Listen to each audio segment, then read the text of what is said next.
And for today's episode, itutuloy na nga natin yung matagal na nating plano. Tayo ay pupunta sa Suzuki, Caloocan.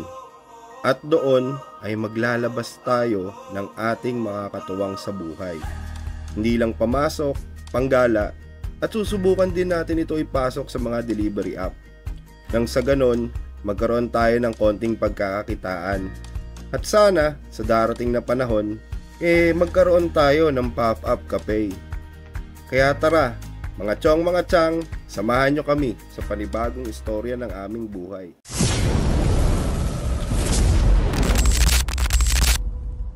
So ayun, what's up mga chong mga chang? Today is another day for our new vlog. So ayan, nakita nyo, aalis tayo. Yan. Kasi ngayon yung sinasabi ko sa'yo na isa sa mga quest na na-unlock natin. And hopefully isa siya sa mga maging achievement natin. So ito, as you can see, yan yung L3 natin na medyo controversial. Yan, masyadong maraming pinagdaanan. So itong L3 na to is gagamitin natin for logistics. Yan, papasok natin siya ng Lalamove. Kukunan natin siya ng LTFRB, syempre lalagay natin lahat sa legal. Yan, yan yung L300 Exceed natin. So, meron pa kaming isa na pinagpaplanuhan ni Chang. Kasi siya yung nag-push through sa akin talaga. Ako kasi yung tipo ng tao na Ako yung tao na, alam mo yun, hindi ako kumukuha ng bagay na alam kong walang kasiguraduhan. So, gusto ko yung sure ako. Since, ayun nga, plano naming gawin yung bagay na yun at sasabihin ko sa inyo mamaya. Plano naming gawin yun. So, may kailangan kaming isugal. Kailangan namin sumugal. Siyempre, ayun nga. Ayan. Itong L300 FB Exceed na yan is gagamitin na siya sa logistics. So, may idea na kayo kung ano yun. Kung para saan yung L3 na yan. So, kung may magre-rent din, pwede. Ito, igagapang lang natin to kasi wala naman tayo ganong kalaking budget, mga chong. Yan. So, nakapag-loan tayo. Loan talaga siya. So, pinapanood ko isang vlogger, sabi niya, pagka negosyo pwede mong utangin, tapos hayaan mo siyang i-sustain yung sarili niya kahit wala kang kinikita at nandoon yung gamit mo. Then eventually, after ilang years, yung ROI ang mahalaga doon. So siguro after 5 years pag natapos to, tsaka tayo tutubo. Or after 5 years ko pa tayo sa sasakyan na pang personal naman natin talaga. So ayun mga chong, mga chang, samahan nyo kami sa araw na to. At tara, malalaman nyo kung bakit. At dito nga mga chong, bumiyahe na nga tayo. Bali, sinundo nga pala tayo ng ating kaibigan na si Sir Mike de la Cruz. Bali, siya nga pala yung tumulong sa atin para mailabas natin yung sasakyan na nagustuhan natin, na maging parte ng pamilya natin. At syempre mga chong, nagpirmahan na rin kami ng kontrata para sa mga terms and condition ng ating uhulugang sasakyan. At sa mga gusto rin kumuha, PM nyo lang si Mike de la Cruz at pangako, tutulungan rin nila kayo. At ayun nga mga chong at mga chang. After ilan? 5 hours? Ayun, nailabas din natin yung ating bagong-bagong Suzuki Espresso. Yan, papangalanan natin na 3-in-1. Grabe, napakatagal. Tagal nung sa financing kasi kinuha lang naman natin doon ng hulugan, wala naman tayong pangcash. So ayun, wala naman tayong choice kung hindi maghintay, di ba? Kaya ayun. So kukwento ko sa inyo. So yung pinakita ko sa inyo kayo ng umaga na L300 Exceed is gagawin natin siyang pang logistics. Yan, pang Lalamove, pang delivery. Kukuha natin siya ng LTFRB. Tapos may nakuha tayong magdadrive para sa atin. So magiging self-sustain siya. Wala tayong babayarang monthly. Pero yung kikitain niya is mostly mapupunta lang para dun sa hulog ng sasakyan. And para dun nga sa mga ano niya, maintenance niya. Tapos ito, nung Suzuki Espresso, nagpaplano kami ni Chang na ipasok siya Lalamove para kahit pa paano, di ba? So kung kumita ka ng 1,000, 1,500 per day, masusustain niya rin yung sarili niya. Kasi kung tayo tatanungin, medyo mahihirapan tayo kung sa sahod natin, sahod namin ni Chang kukunin. So naisip ko, ayun nga, after ng duty namin, since 8 to 5 lang naman, bubiyahe kami ng Lalamove, since nasa Valenzuela na rin naman kami, di ba? So kumita na lang konti, uwi na. Tapos ang magiging tubo na lang talaga sa amin ito is yung comfortability namin papasok at uuwi. Yung biglang ulan, 'di ba? Yung sobrang init ng araw, at least 'di ba? Yun na lang yung pinakaano sa ngayon, kasi syempre yung ROI nito mararamdaman natin after 3 to 5 years pa pag natapos siya, 'di ba?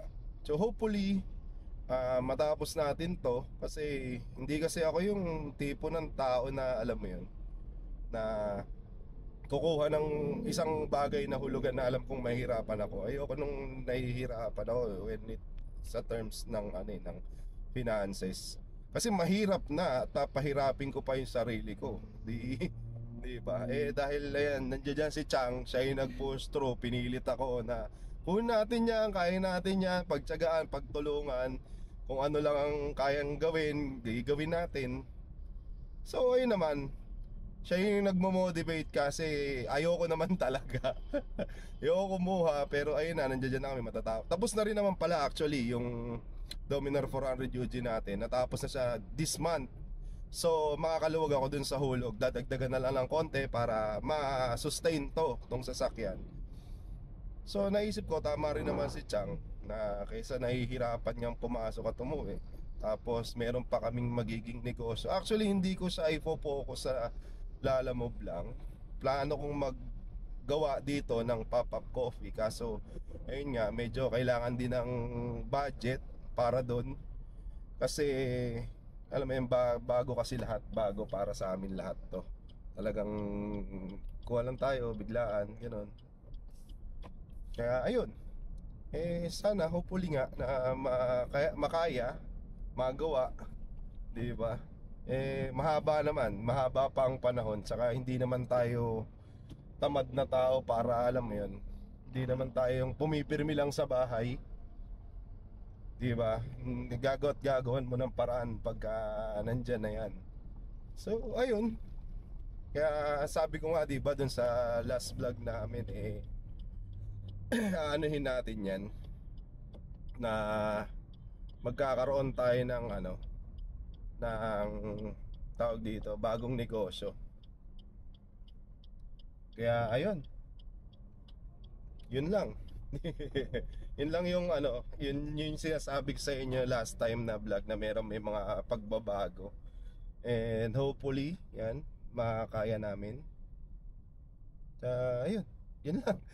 So sa ngayon, habang pauwi kami, dadaan na kami ng Balintawak Toll Plaza.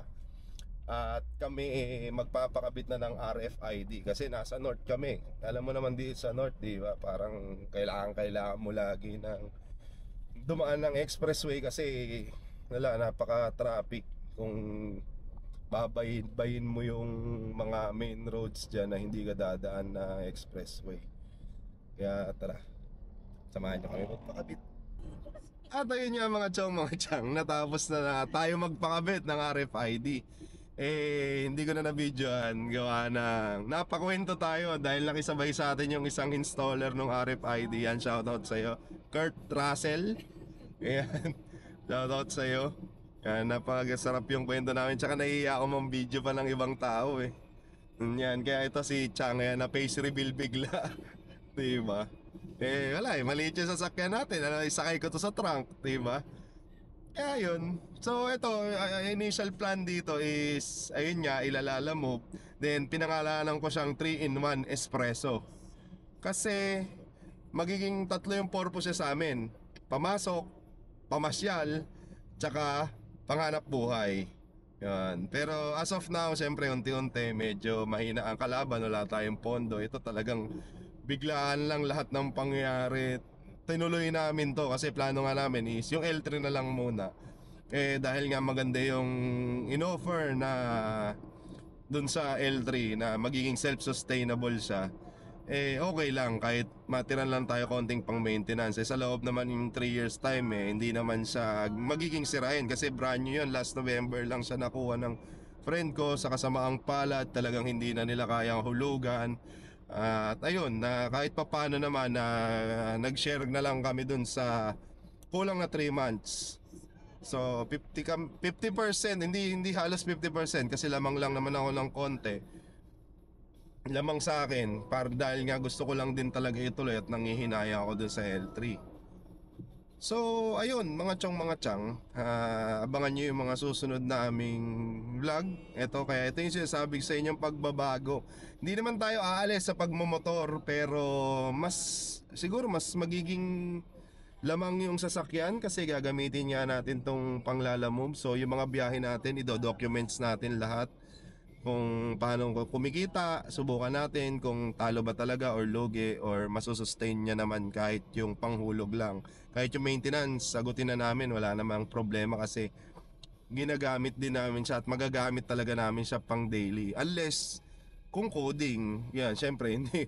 Sa Valenzuela may coding, hindi rin makakabiyahe ng at least may isang araw siyang pahinga. So, ang plano ko talaga initially is from Monday to Saturday is babiyahe ko siya ng Lalamove. And then pagdating ng Sunday, it's either ibabiyahe namin, ipapahinga or gagala kami. Bahala na. Pero yung Sunday ang magiging namin, magiging free time. Yun yung initial plan ko para dito. Kasi hindi naman pwedeng puro na lang tayo trabaho. Kailangan din natin enjoyin kung ano yung meron tayo. Kaya yun mga chong, mga chang, hanggang dito na lang. Samahan nyo na lang kami sa mga susunod na vlog. Kung umabot kayo dito sa dulo ng ating vlog, yun, maraming salamat. Please hit the like button, share, and subscribe. Peace. Salamat mga chong, mga chang.